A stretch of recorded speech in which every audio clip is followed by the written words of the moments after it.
আসসালামু আলাইকুম।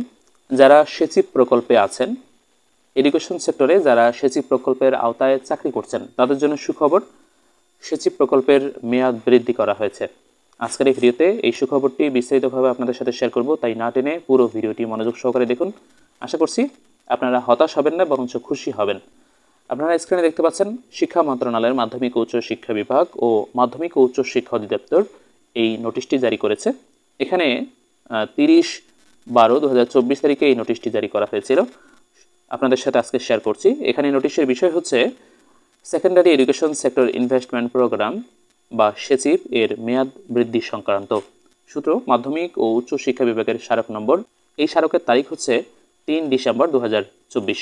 এখানে বলছে উপযুক্ত বিষয় ও সূত্রের পরিপ্রেক্ষিতে জানানো যাচ্ছে যে secondary education sector investment programme SESIP এর বাস্তবায়ন মেয়াদ 31 ডিসেম্বর 2024 তারিখ পর্যন্ত নির্ধারিত ছিল।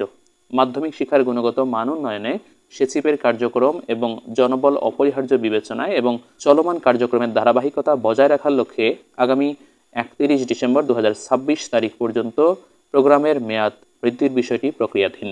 এমতো অবস্থায় secondary education sector investment programme SESIP এর অধীনে কর্মরত সকল কর্মকর্তা কর্মচারীকে স্ব দপ্তরে যথারীতি দায়িত্ব পালন অব্যাহত রাখার নির্দেশ প্রদান করা হলো। প্রফেসর ABM রেজাউল করিম, মহাপরিচালক ও প্রোগ্রাম পরিচালক সেচিপ, মাধ্যমিক ও উচ্চ শিক্ষা অধিদপ্তর। আপনারা এখানে খেয়াল করলেন যে 31 ডিসেম্বর 2024 তারিখ পর্যন্ত এটার মেয়াদ ছিল। এটাকে 2 বছর বাড়িয়ে 31 ডিসেম্বর 2026 তারিখ পর্যন্ত এটা নিয়ে যাওয়া হলো।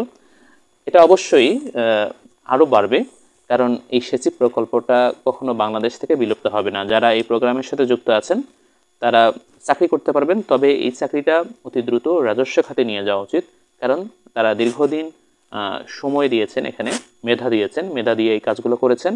তাদেরকে অবশ্যই তাদের প্রাপ্যতা অনুযায়ী এটাকে রাজস্ব খাতে নিয়ে আসা উচিত। কারণ যখন এই সেক্টরটা বন্ধ করে দেওয়া হবে বা এই প্রকল্পটাকে বাতিল করা হবে, তখন কিন্তু তারা রাস্তায় বসে যাবে আর কি।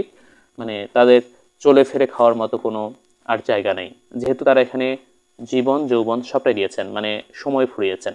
তারা অন্য সেক্টরে আর গিয়ে জব করতে পারবেন না, সেই বয়সটা তাদের আর থাকবে না। তাই এটাকে রাজস্ব খাতে নিয়ে যাওয়া উচিত বলে মনে করি। সম্মানিত দর্শক শ্রোতা, ভিডিওটি কেমন লেগেছে অবশ্যই কমেন্ট করে জানাবেন। আর এই ধরনের তথ্যবহুল ভিডিওগুলো আমাদের চ্যানেলে প্রতিনিয়ত আপলোড করা হচ্ছে, তাই সেই আপডেটগুলো মিস করতে না চাইলে এখনই চ্যানেলটি সাবস্ক্রাইব করুন এবং পাশে থাকা বেল আইকনটিকে অন করে দিন। আপনারা সবাই ভালো থাকবেন, সুস্থ থাকবেন। দেখা হবে পরবর্তী ভিডিওতে। আল্লাহ হাফেজ।